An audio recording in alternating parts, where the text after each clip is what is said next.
My 8-year-old son was being bullied at his new school because of the burn scars on his arms. When the school failed to stop the harassment, I decided to confront the bully's father myself. I expected anger, denial, maybe even a fight. What I didn't expect was for this stranger to look at my son's scars and whisper, "I know those scars." I had no idea who the man standing in front of me was. Before we begin, I'd love to know, have you ever discovered an unexpected connection with someone that changed your perspective completely? Share your experience in the comments below. And please subscribe for more stories about the power of human connection and second chances. Now, let me take you back to the day when my son's scars revealed a truth that would change both our lives forever. I'd been a single father for 5 years now, ever since the apartment fire that took my wife Hannah and left my 3-year-old son Ethan with burn scars covering 30% of his body.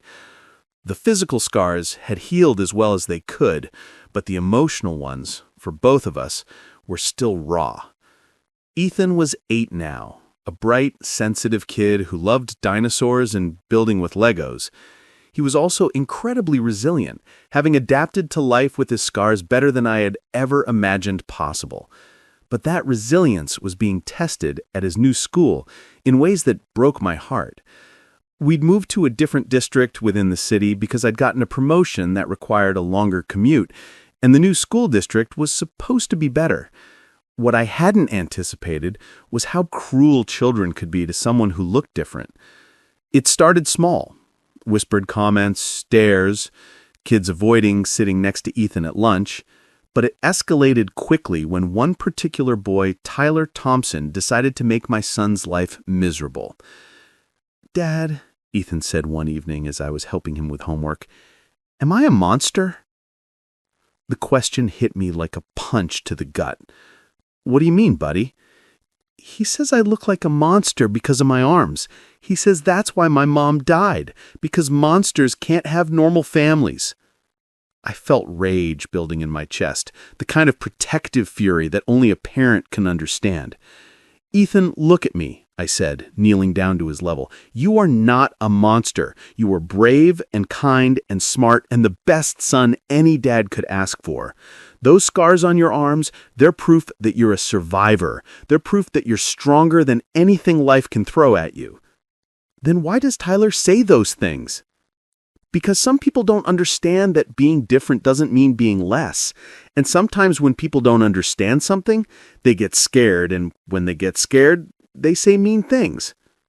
But my reassurances weren't enough to stop what was happening at school. The bullying got worse. Tyler convinced other kids to avoid Ethan, calling him the burned kid and making up stories about how his scars were contagious. Ethan started having nightmares again, something that hadn't happened in over a year. He begged me not to make him go to school. I tried working with the school first.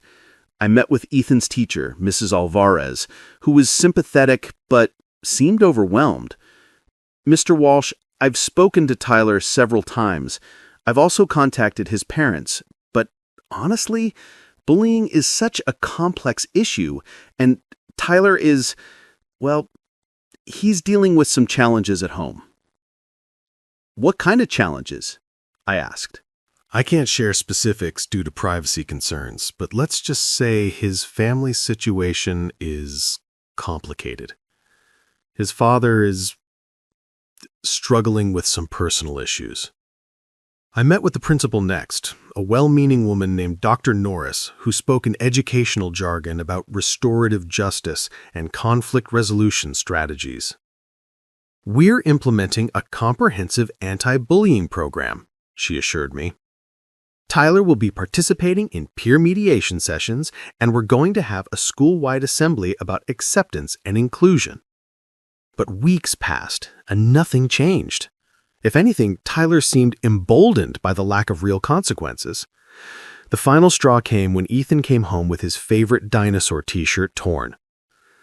"Tyler grabbed it during recess," Ethan explained, trying not to cry. "He said monsters don't deserve nice things."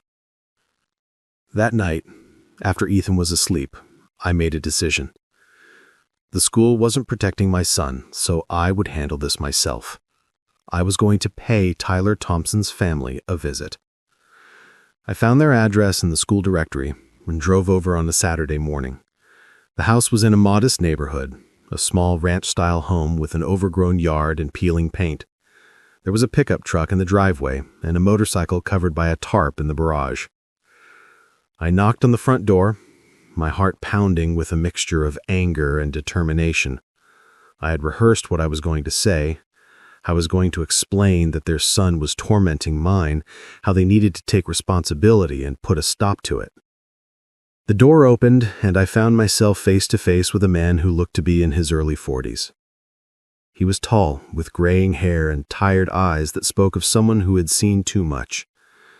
There were faint scars on his hands and forearms, and he moved with the careful precision of someone who had been injured and learned to compensate. "Can I help you?" he asked, his voice cautious but not unfriendly. "Are you Tyler Thompson's father?" "I am. Gene Thompson. And you are?" "Jeremy Walsh. My son Ethan is in Tyler's class at school." I watched as recognition flickered across his face, followed quickly by what looked like resignation. "Ah," he said, stepping back slightly. "I think I know why you're here. Please, come in." The inside of the house was clean but sparse, with the kind of furniture that looked like it had been chosen for function rather than style. There were a few family photos on the mantel, and I noticed that in the more recent ones, Tyler was always with just his father, no mother in sight. "Can I get you some coffee?" Gene asked, gesturing toward the kitchen. "This isn't a social call," I said, my anger returning. "Your son has been bullying mine for weeks. He's making Ethan's life hell, and the school doesn't seem to be doing anything about it." Gene's shoulders sagged slightly. "I know," he said quietly. "I've been trying to work with Tyler on his behavior, but he's been angry lately. We've both been going through a rough patch." "A rough patch doesn't give him the right to torment other children," I said, my voice rising. "Do you know what he's been saying to my son? He calls him a monster because of his scars. He tells him that's why his mother died." Gene's face went pale. "What he said?" "You heard me. Your son is psychologically torturing an 8-year-old boy because he looks different." "Mr. Walsh, I am so sorry. I had no idea Tyler was saying things like that. I knew there had been some incidents at school, but the teacher just said he was being unkind to another student. She didn't tell me he was—" Gene ran his hair through his hair. "This is unacceptable. I will deal with Tyler immediately." "It's gone beyond just dealing with Tyler," I said. "My son is afraid to go to school. He's having nightmares again. He thinks he's a monster because of what your son has been telling him." "Scars?" Gene asked suddenly, his voice strange. "You mentioned scars. What kind of scars?" The question caught me off guard. "Burn scars. On his arms and part of his chest. He was in a fire when he was 3. Gene went very still, his face losing even more color. Would you mind if I saw them, the scars?" "Why?" I asked, suddenly suspicious. "What does it matter what they look like?" "Please," Gene said, and there was something desperate in his voice. "I need to see them." Something in his tone made me reconsider. I pulled up my phone and showed him a recent photo of Ethan at the beach, where his scars were clearly visible on his arms and shoulder. Gene stared at the photo for a long moment, and I watched as his hands began to shake. "Oh my God," he whispered. "I know those scars." "What do you mean you know them?" Gene looked up at me, his eyes filled with a pain so deep it was almost physical. "Mr. Walsh, what was your wife's name?" "Hannah. Hannah Walsh. Why?" "And the fire, it was 5 years ago, an apartment building on George Street?" My blood ran cold. "How do you know that?" Gene sat down heavily in his chair, his face in his hands. "Because I was there," he said, his voice barely audible. I was the firefighter who pulled your son out of that building. The world seemed to tilt sideways. I stared at this man, this stranger who had just claimed to be part of the worst day of my life, and tried to process what he was telling me. That's impossible, I said. The firefighter who saved Ethan, his name was Thompson? Eugene Thompson is my full name, Jean said quietly. I felt like I was going to be sick. You're him. You're the firefighter who saved your son, yes, and who couldn't save your wife. The silence that followed was deafening. I looked at this broken man sitting across from me, and suddenly everything made sense. His tired eyes, his careful movements, the scars on his hands, the absence of Tyler's mother in the family photos. You were injured in the fire, I said, remembering what the fire chief had told me afterward. The firefighter who saved Ethan was hurt when part of the ceiling collapsed. Gene nodded, rolling up his sleeves to reveal more extensive scarring on his arms. Crushed my left shoulder, broke 3 ribs, second-degree burns on my arms and back. But that wasn't the worst of it. What was the worst of it? The worst of it was that I could only make one trip up those stairs before the building became too unstable. I had to choose. I could save your son, or I could try to reach your wife. I couldn't do both. I felt tears starting to fall, but they weren't tears of anger anymore. They were tears of understanding, of recognition, of shared grief. You saved my son, I said quietly. But I couldn't save your wife. I've carried that with me every day for 5 years. The knowledge that I made a choice, and because of that choice, a woman died and a little boy lost his mother. Jean, I said, and my voice was steady now, you didn't make a choice. You made the only choice you could make. You saved a 3-year-old child. But your wife... My wife was already unconscious from smoke inhalation when you got there. The fire chief told me afterward. She wouldn't have survived even if you had reached her first. But Ethan was still conscious, still fighting. You saved the one person who could be saved. Jean looked up at me with surprise. You don't blame me? Blame you? Jean, I've spent 5 years grateful to a firefighter named Eugene Thompson who risked his life to save my son. I never imagined I'd get the chance to thank him in person. We sat in silence for a moment, both of us processing the impossible coincidence that had brought us together. Is that why you left the fire department? I asked. Jean nodded. The physical injuries healed mostly, but the emotional ones? I started drinking, started having panic attacks every time the alarm went off. I couldn't do the job anymore, couldn't trust myself to make those kinds of decisions. And Tyler's mother?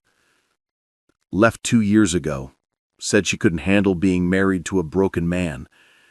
Jean's voice was bitter. Tyler blames me for her leaving.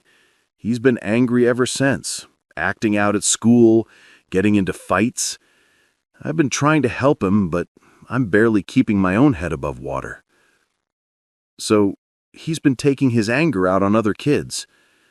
Apparently. And I'm ashamed to say I didn't realize how bad it had gotten. Jean looked at me with genuine remorse. Mr. Walsh, I am so sorry. Not just for Tyler's behavior, but for everything. For not being able to save your wife, for the pain you and your son have endured. I stood up and walked over to where Jean was sitting.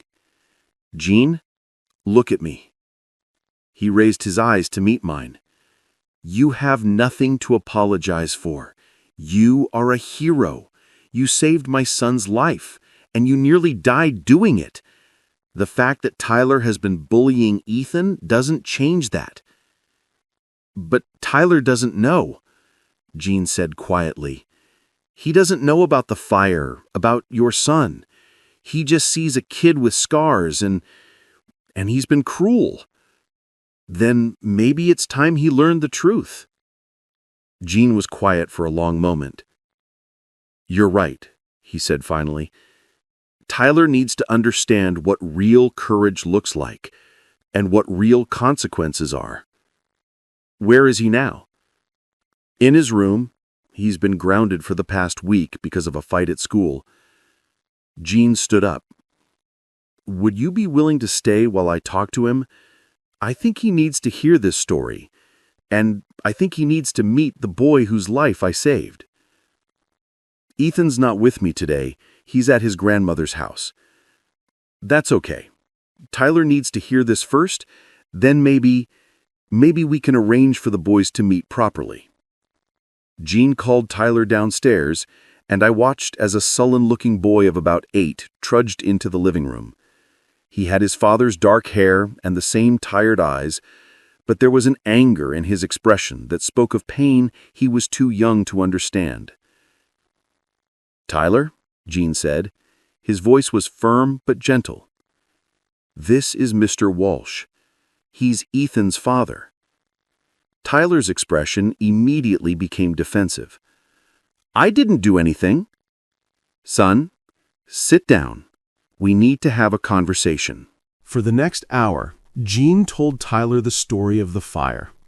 He explained about his job as a firefighter, about the day he had to choose between saving a woman or a child, about how he had carried a 3-year-old boy out of a burning building and nearly died in the process.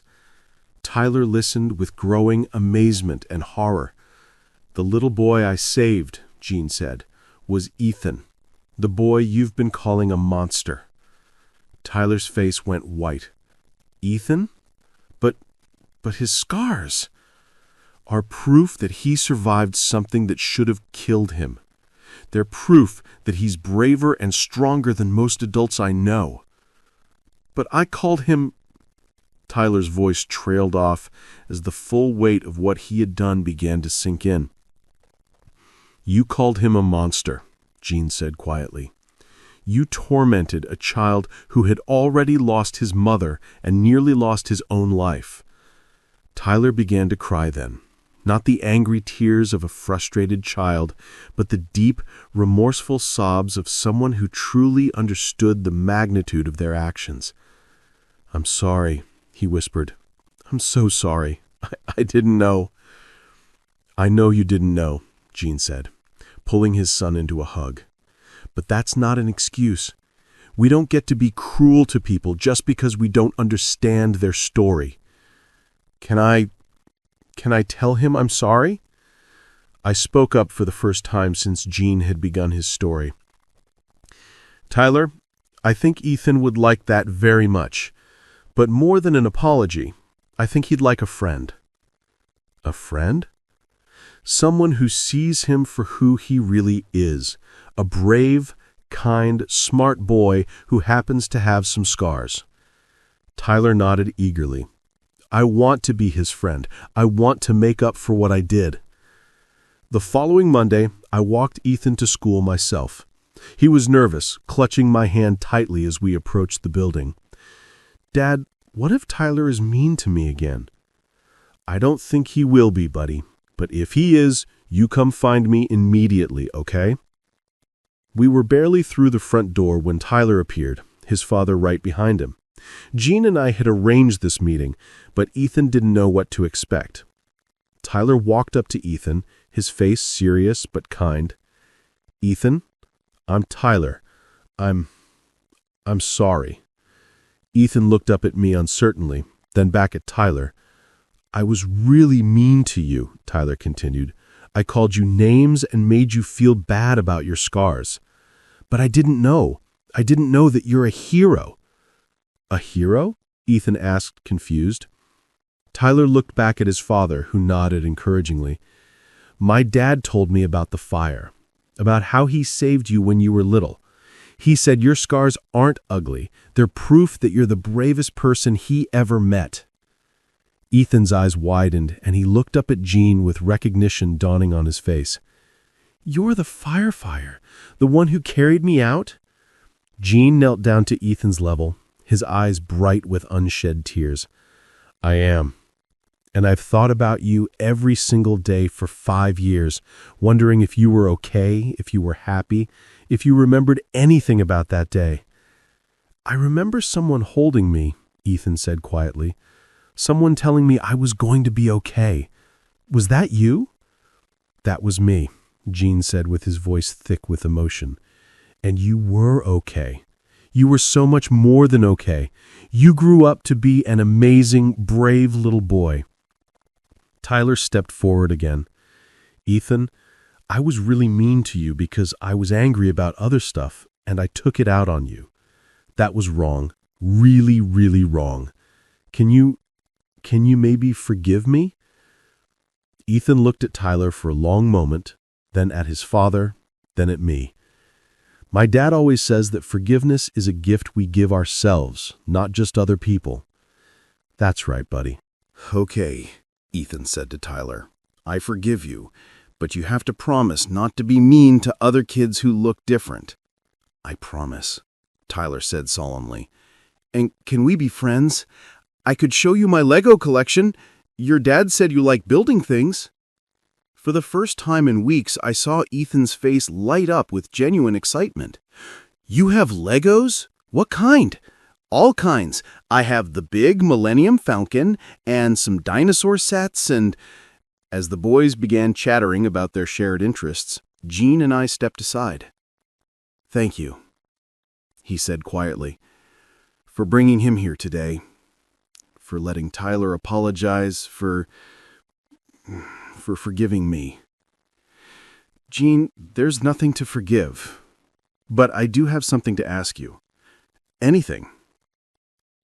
Ethan's been having some tough days lately, not just because of the bullying, but because he's been asking more questions about the fire, about his mother, about what happened that day. I think it might help him to hear the story from you, to understand that someone fought for him, that someone risked everything to save him. Jean nodded. I'd be honored to tell him, whenever you think he's ready. How about this weekend? You and Tyler could come over for dinner. Ethan could show Tyler his dinosaur collection, and maybe afterward you could tell him about that day. The parts that are appropriate for an 8-year-old to hear. I'd like that very much. That Saturday evening, Jean and Tyler came to our house for dinner. It was the first time in months that I'd heard Ethan laugh so freely. He and Tyler had bonded over their shared love of dinosaurs and Legos, and Tyler had proven to be a kind, thoughtful friend once his anger had been redirected into understanding. After dinner, while the boys played in the living room, Jean told Ethan the story of the fire. He kept it age-appropriate, focusing on the bravery of the firefighters, the importance of smoke detectors, and how proud he was of how strong Ethan had been. Were you scared? Ethan asked. I was. But being scared doesn't mean you're not brave. Being brave means doing the right thing even when you're scared. Is that why you saved me, even though you were scared? I saved you because that's what firefighters do. We protect people. And you, Ethan, were worth protecting. Ethan was quiet for a moment, then he rolled up his sleeves and showed Jean his scars. Do they look different now than they did when I was little? Jean examined the scars carefully, his expression thoughtful. They look like they've healed beautifully. Your doctors did an amazing job. But you know what I see when I look at them? What? I see proof that you're a fighter. I see evidence that you survived something that would have defeated a lot of people. I see the marks of a warrior. A warrior? That's right. These scars are your battle wounds, and they tell the story of a battle you won. From that day forward, everything changed. Tyler became Ethan's closest friend and fiercest protector at school. When other kids stared at Ethan's scars or asked rude questions, Tyler would step in and explain that Ethan was a fire survivor, a real-life hero. Gene and I developed an unlikely friendship built on shared experience and mutual respect. He started attending AA meetings and working with a therapist to deal with his PTSD. I helped him navigate the process of getting back on his feet, and he helped me understand that it was okay to let other people into our lives, that Ethan and I didn't have to face the world alone. 6 months later, Gene had been sober for 4 months and was working as a fire safety instructor, teaching children about fire prevention and safety. Tyler had transformed from an angry, acting-out child into a confident, empathetic boy who stood up for other kids who were being bullied. "You know what's funny?" Gene said one evening as we watched the boys playing in my backyard. "I spent 5 years thinking I had failed that day, thinking I hadn't done enough, hadn't saved enough.